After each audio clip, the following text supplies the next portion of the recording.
Thankfully, I was elected and we got a lot of things done in the first term. But when I ran again, I really had an expanded platform to really focus on public welfare after going through all we've been through in our country with the pandemic and crime in America. That became our #1 priority. And then we focused a lot on resiliency, and that's both human resiliency, how we treat our people, and then what is our infrastructure and our long-term plan for how we're going to preserve our life at the beaches. And then finally, city services. So I really had kind of a three-legged stool for my platform with my second term. I'm really proud of what we've done. The team here in Atlantic Beach with the city manager, all of our department heads, and the community has accomplished quite a bit. So we've revised and updated many of our plans. That's our land development regulations, our stormwater master plan. We've been looking at sea level rise. We're focused on public art and art in the community, complete streets, and providing fun recreation events and activities for our people. The list is really quite long. I can't take credit for all of it, but a lot of what we've done in Atlantic Beach has been noticed outside of our city, and we've gotten a number of awards for things we've done with the environment and sort of catalytic projects that we have started. For example, in this park, one of our many parks, we're trying to make them more handicap accessible to people, and so that's one thing that we've gotten a state award for. So that's just one example of the kinds of things that we're doing here in Atlantic Beach. So you can have a good idea and you can actually make it happen in a small town. We have a very artsy and eclectic residential community, so we have a lot of talent here, and some things you just see happening just by themselves, sort of organically moving us along. But we have had a matching program in Atlantic Beach, particularly along the Mayport corridor, to try to encourage people to improve their facades, to add public art, because we do believe that those kinds of things are economic drivers, that they bring people, they bring business to our city, and so we've seen that happen. There's a lot of changes that are happening along the Mayport Road corridor, and we think that public art is just one piece of making that happen. And I think my career in the FBI and as a former faculty member at the University of North Florida, I think they really helped me. So everything that I've ever done in my life contributed to what I was able to do when I became mayor. So as a law enforcement officer, I'm all about the rule of law and trying to be logical about making things happen.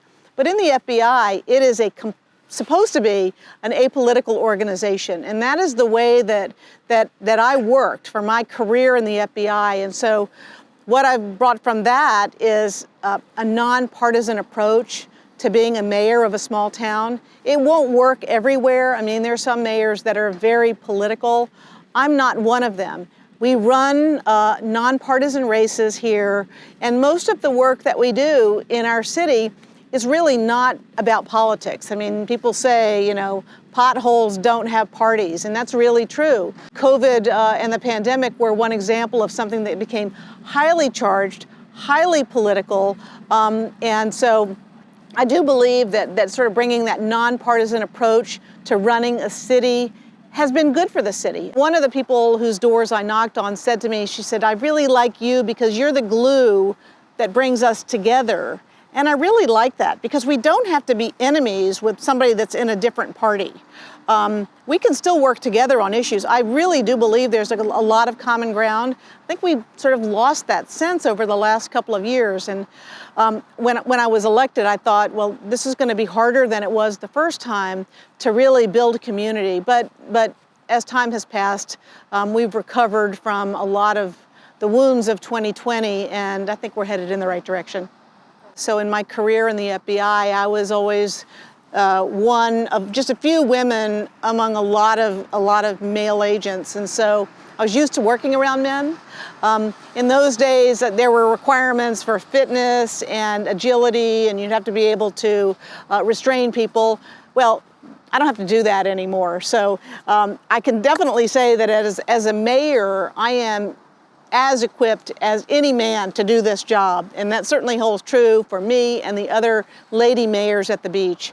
It's such an unexpected pleasure and privilege to be serving with the other two lady mayors. And we're all different because our cities are different. And I get a lot out of working with them and learn something every time I'm with them. I could go on and on about what skills they have and what they bring to bear in their positions, but our relationship is very strong, and we're going to enjoy it while we can. So, yeah, there's no gender, there's no necessity to be one gender or another to be a mayor. You just need to be able to listen to people, try to solve problems, and work together. And we do that very well. It's really very cool, kind of unexpected. So I don't know if it'll ever happen again.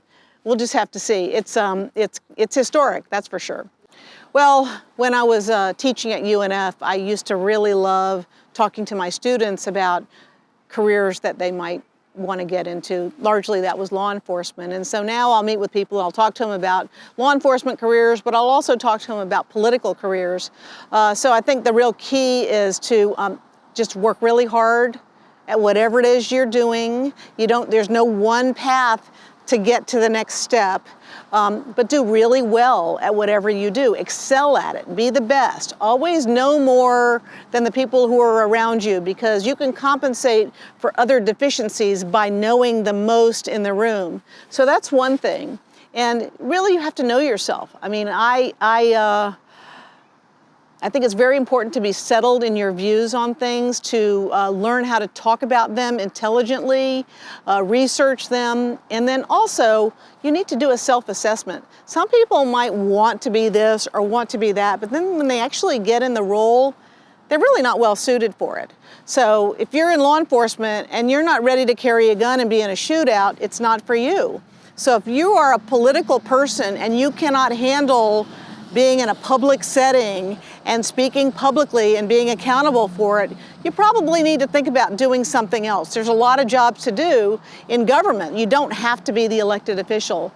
But for me, I'm just going to say that this has been such a high honor for me to be able to serve my community. And I can't give everybody what they want all of the time, but I'll always listen. And I can often help them out with their problem, and that I take a lot of satisfaction from.